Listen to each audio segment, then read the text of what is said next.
Paul, Bath on Saturday, and another team that you could do the double over. Yeah. As always, boring answer. Going to be a tough game. They're in a good run of form.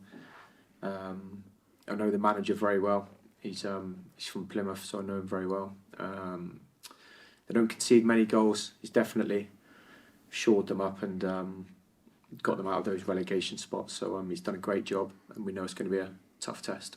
Yeah, they have picked up in recent weeks, haven't they? They have. They're proven very difficult to beat and very difficult to score against. So, as always, we're going to have to, work tremendously hard and take our chances when they come and try and put on a good performance that ultimately leads to a good result. Non-league day on Saturday, which is obviously a great thing for clubs at this level. I mean, in a way, perhaps you don't need quite as much help as one or two of the other clubs around with fans and that sort of thing, but nonetheless it may be a chance for one or two Argyle City fans and one or two Premier League fans to come down to Plainmoor as well. Yeah, it's obviously the international weekend, isn't it? So the more fans that turn up, the better. Obviously, we're very lucky and very fortunate to get good attendances this season anyway. But the more people you're playing in front of, the better. So hopefully a few, like you said, a few of the Championship fans, get their football fix on Saturday at Plainmoor. 3 wins in a row away from home, so it's obviously flipped around there. Has it in any way affected the home form? Because obviously it's 2 draws at home now. No, I don't think so. I don't think so at all. I think the Bournemouth game, a team that were right up there and are right up there. And whatever anyone says, we were leading for, with 10 seconds to go. Salisbury game, we were flat. We didn't play well. So I don't think it's. I don't think that our home form's cause for concern. I think we've only lost 1 game at home all season. So hopefully that continues. Looking at that table, do you think it's now Worthing's to lose, as it were? Oh, absolutely. Yeah, I think everyone thinks that. I think. You can't not think that. That doesn't mean that teams below them are going to keep trying. Of course they are, because you never know what happens in football. But undoubtedly, it's Worthing's to lose. If it does end up in the playoffs, how much confidence can you go into it? Bearing in mind you've had very good results against most of the other teams that are likely to be in there. I just think that we'll deal with the playoffs if and when they come. I think the playoffs is. They're one-off games, aren't they? They're exciting games. I've been fortunate enough to be involved in a few as a player and as a coach and as a manager. Record's pretty 50-50 in it, to be honest. So it's I don't know if it's confidence. I think you whatever game comes, like I said, if and when we're not counting our chickens, we're not even there yet. There's 7 games to go. But if and when they come, we'll deal with it appropriately then. Injury-wise, how are you looking ahead to Saturday? Just Dylan. But he's making good progress. Because Cody came on for the last few minutes in the end. Can you get 90 out of him on Saturday, do you think? Can we get 90 out of anyone? You don't know, do you? But he's fit. We're fully fit other than Dylan. Brilliant. Best luck. Thank you, Paul. Cheers, thank you. Point of fact, Brad Ash, not available to play against us, is that correct? Correct. Thank you. Ollie Thompson is different because he is a transfer. Ollie was a transfer, yes. Yeah. Thank you. Yeah. With a team like Bath in the position they are, they don't look as if they're going to get dragged into trouble. They're a long way adrift of the playoffs. Does that make them harder or easier to play against? Are they really unpredictable, a team like that? I think they're going to be a hard team to play against wherever they are in the league, because they've got good players and their manager, as I've just alluded to, I know him. I think it can be very difficult because there literally is no pressure. So I get what you're saying. It can be difficult to deal with that, but ultimately, I think every game of football is about us.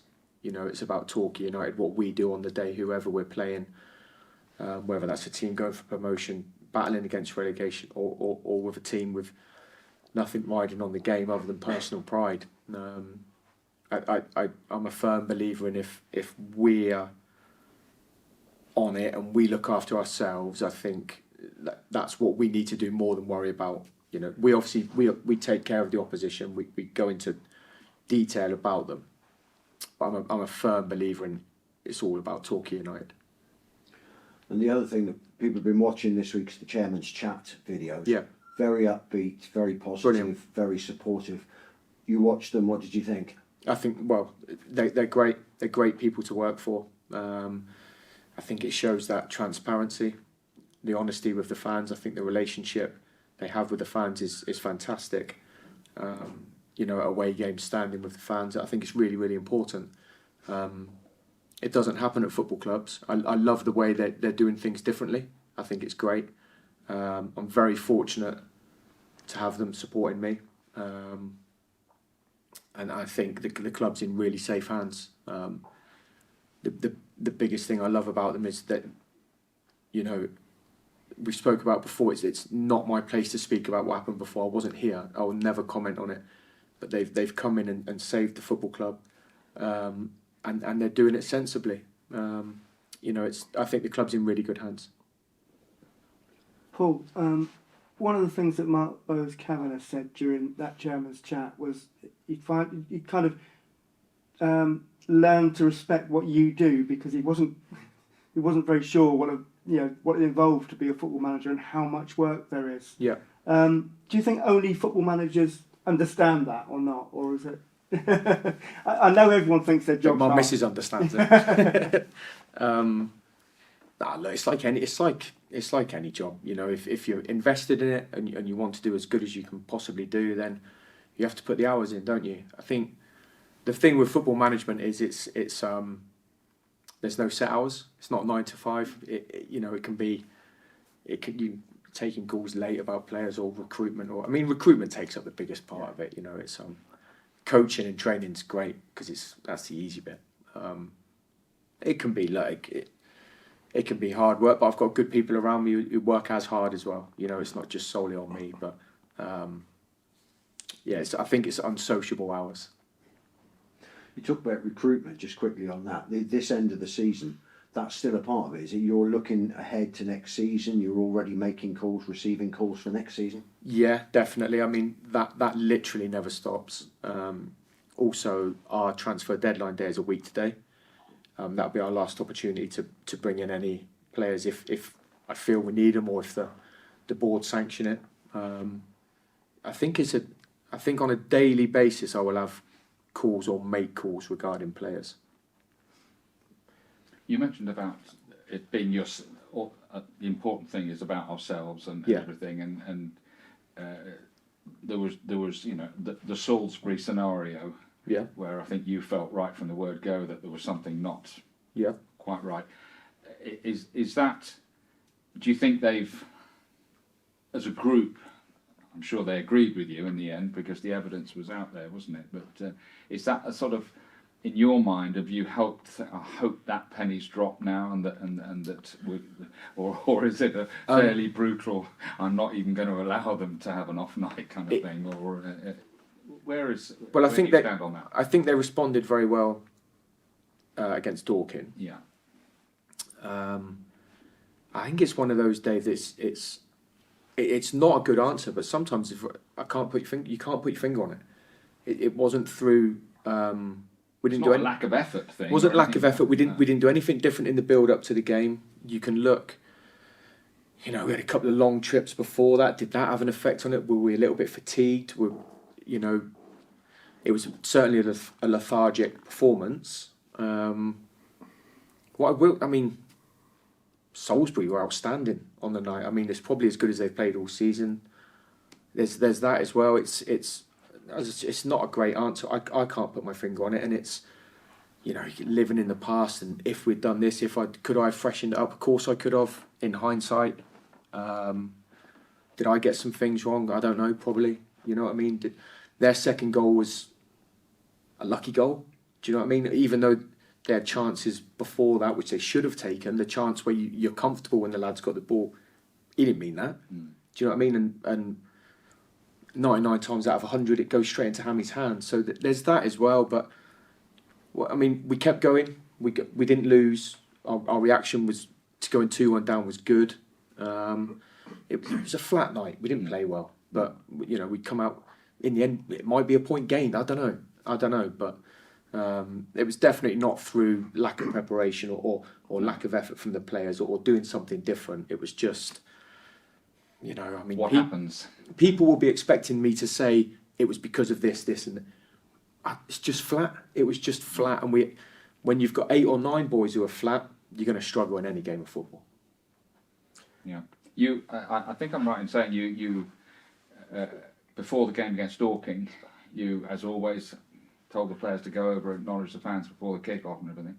I think the players went quite close to the fans before the kick-off last Saturday. Yeah. And in a good way. I think there was a lot of come on, get stuck in, this sort of thing. Was that almost conscious? I just think it's really important that the players bond between the fans and the players. I think it's definitely there last Saturday. I think it's important. Away games. I don't go on the pitch for the warm up, but away games, I try and go and speak to the fans with how they're doing, have they had a good trip, and so on. It's I think it's important. And it's not. If you lose a game, then don't be in fear of going. There are fans. They want us to do well. They travelled a long way. I think it's really important that players respect that and appreciate that, and I think on the whole they do. I think the fans appreciate it, and no matter what's gone on in the game before, the Torquay fans want us to win that game, so they're going to be supportive. I mean, even after the, this, I don't want to live in the past, but even after the Salisbury game, yeah, people were frustrated, people were annoyed, people were angry. I was. We all were. The players were. The fans were. But they knew they're still clapping us off. There was no abuse. It was they were great, and it's I mean the fans at Dorking were outrageous, brilliant. So yeah, I just think it's important, Dave. I think when sometimes when players go and clap fans, personally, I think it's just a token effort. I think it's disingenuous at times. Not from our players, by the way. So we bang onto them all the time. Go and respect the people who have spent a fortune to come and watch us. So it's important. Yeah, congratulations on Dorking, by the way. That was a great day out. It's not impossible that our paths are going to cross again, is it, in the rest of the season? No. Matt Wallicott's had a lot of bad luck with injuries. Playoff games, one-off games. Are you still happy that we've only got the one goalie? Because if anything goes wrong in a playoff game, you haven't got a second chance. Yeah, well, I'm not going to say to you it's not something I thought about. Touchwood, we've been okay with it so far. I mean, it'll be something I'll have to think about before the game. I mean, Matty Wallicott's not going to play again this season because of injury. So I think it's a really good question, and it's a relevant question, and it's something that I'll have to definitely take on board. Playoff games can be crazy. So it is the sort of game where people get red cards and do rash things. So it's something I'll definitely think about. Would there be scope to bring a keeper in then after the deadline? Yeah, so you get special what's it called? Dispensation? What's it called? Dispensation, maybe? Dispensation? It's me trying to be all... Permission. yeah. You're allowed. They let you do it. You're allowed. Yeah, so the only position on the pitch is goalkeeper, where you can do that after next Thursday. Okay.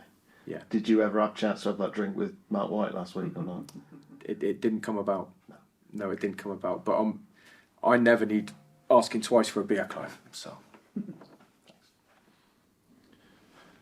Paul, former Torquay United midfielder Tom Lapsley has been training with the club recently. What can you tell us about that? We're helping him with his rehab.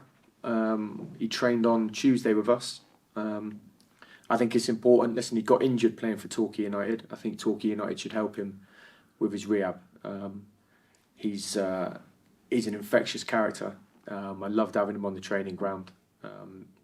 At the minute, he's non-contact because he's obviously getting over a serious injury. And he's definitely a player I would have tried to have kept in the summer if he hadn't been unfortunate enough to get injured in. I think it was the last few minutes of the last game, wasn't it? Unfortunately for him. But yeah, we're just helping him get back to fitness, and he's great to have about the place. And Matt Carson is linking up with Northern Ireland under 21, so he'll be missing this weekend. Yeah, Matty's unavailable for selection on Saturday. He's in Turkey representing Northern Ireland.